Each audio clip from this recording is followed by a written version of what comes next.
hit me, and it brought up some inner child trauma because I dealt with it was hard to be accepted by my own people, because of my interests when I really only looked for love in my own people. A lot of us, yes.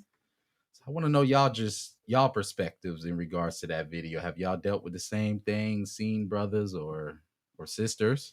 For me, as I practice polyamorous, as I practice dating both sexes, of course, it was not approved. It was, not accepted in a way that I wanted to be accepted in. So, as far as not having the same love for my melanated brothers and sisters, I haven't had that experience, but more so they go after the females who are mainstream, where they care more so about their hair, their nails, their clothes, and more so not intuitive with themselves, but more so of keeping up with trends.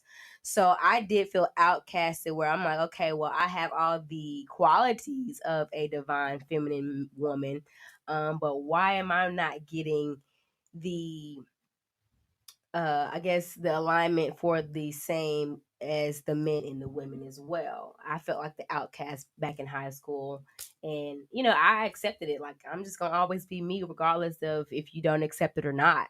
And I had the same situations with my mom and my father as well, not being accepted due to the lifestyle that I practice. And so it's just like, some people would just want to accept you for who you are, but at the same time, you always have to love yourself regardless. Absolutely. I feel like a lot of us can come up with examples from our childhood where we were the outcasts.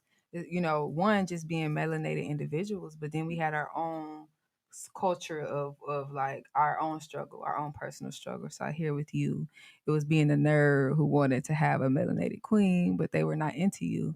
For me, it was being a chocolate rich, melanin rich woman, and none of the brothers wanted to, because of the self-hate. A lot of my peers wanted the lighter skinned friends. So that would have been my struggle, right? And I had the trauma and I had the frustration and I had the feeling of being overlooked and ignored because I was a cute little girl. I just had dark skin, and I think as I got older and came more into myself, like, and got to know myself and know who and why I am, then it didn't really, that the past didn't hold as much weight. I was able to put things in a context. Like, they didn't understand. They didn't understand. I didn't understand. But now I'm starting to really understand who I am and my value.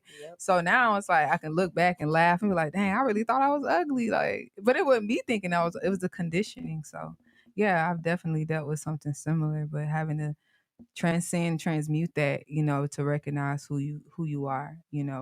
I have came across a lot of, and I always wondered why that didn't affect me, why that perspective. But I really believe because I always saw my mom as beautiful. Yeah.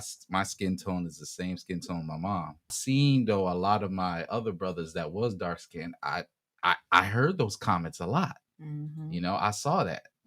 So I could relate to that pain that you dealt with, Shekinah, because it's real. Right. Just that brainwashing, that's conditioning. Yeah.